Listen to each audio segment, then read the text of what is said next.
আজকে ভোটের বাজারে বেশি রান্নাবান্না হয়নি, তাই ডিম সেদ্ধ, আলু সেদ্ধ, কাঁচা পেঁয়াজ, সর্ষের তেল, কাঁচা লঙ্কা দিয়ে ভাত।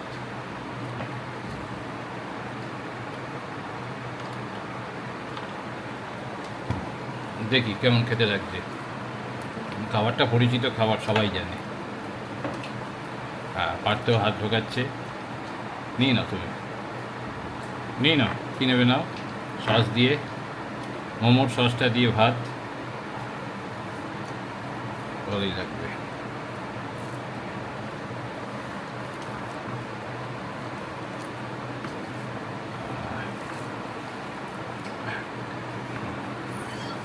মাখতে হবে, না মাখলে টেস্ট পাওয়া যায় না।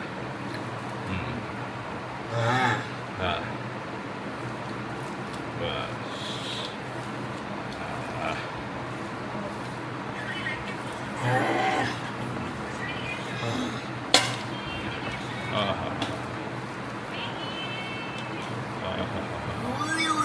একদম দারুণ।